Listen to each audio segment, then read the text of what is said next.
Hello and welcome to another SkaredCast video. Today we take a dive into ITC Mission 5. How to play ITC Mission series continues. Let's begin.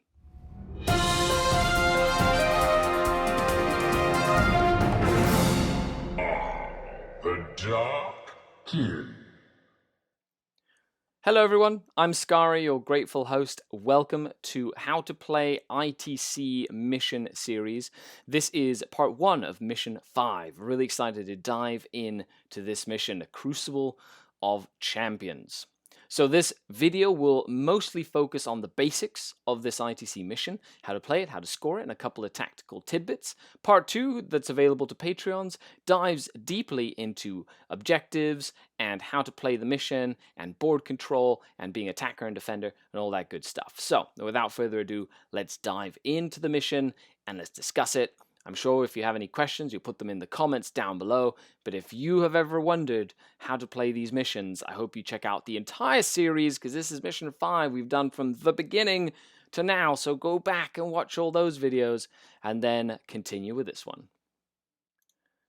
And here we begin with mission number 5, Crucible of Champions. Now this mission doesn't have any player-placed objectives.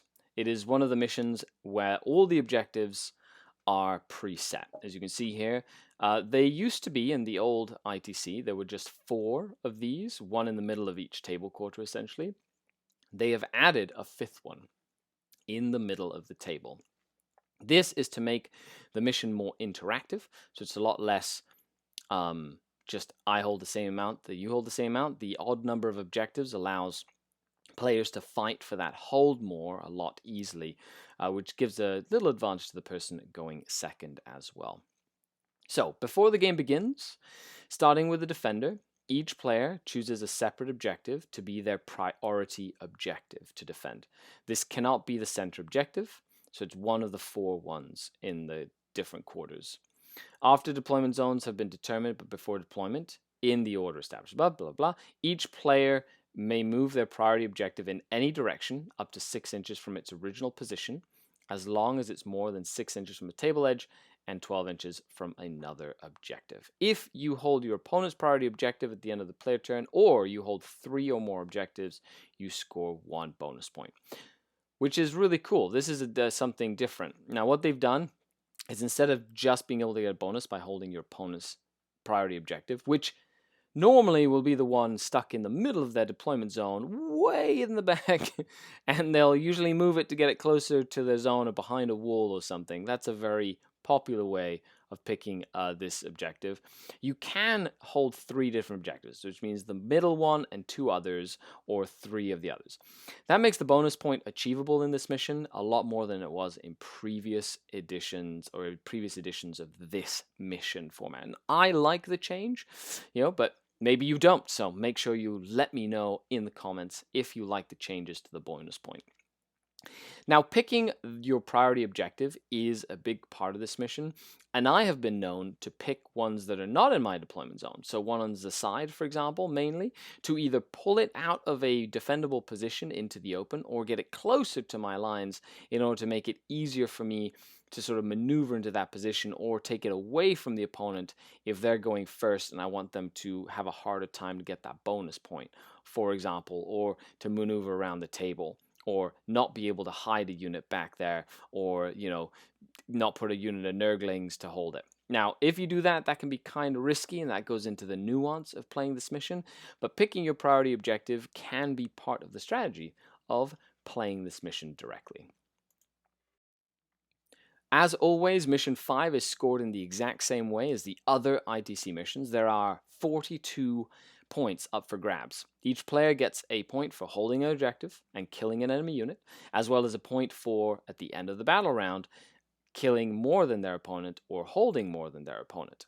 The bonus point, as discussed above, is a 5th point you can get. So you can get a possible 5 points per battle round, up to 6 battle rounds. Your secondary choices are 3 secondary choices that you pick from a list of 15 secondary choices, 7 of which are about holding objectives or being on the table somewhere, and 7 of which are killing things, and then 1 of which is the traditional old school, so slay the warlord, Lionbreaker, First Strike, and kill something in the last battle round, so Last Strike as well. Picking your secondary choices can be an interesting one. I did make a whole video on that. It is available for Patreons. Other than that, that is what we have for Mission 5, so I hope you were paying attention. And that is all I have for Mission 5 and Part 1. Make sure you stay tuned for Part 2 if you're a Patreon. Head on over. You can also see all the other Part 2s that we did, other than the one that I released for everybody, which was on Mission 2. So you can check that out and see kind of what I do there. A huge shout out to everybody who supports the channel. Thank you so much. It is the second to last mission this week. Next week, we'll discuss Mission 6, and then we'll dive into some main thoughts of tournament gaming and tournament process, and then we'll probably dive into the WTC format or other formats. So if there is something you would like me to discuss on this format, in this way of videos, make sure you let me know.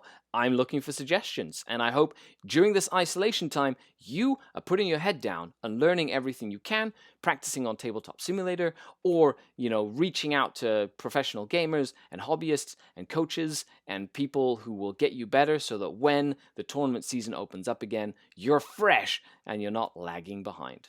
After all, I have been Skari, your grateful host, signing off until next time. Skari out. The Dark Kin. Bye, everybody.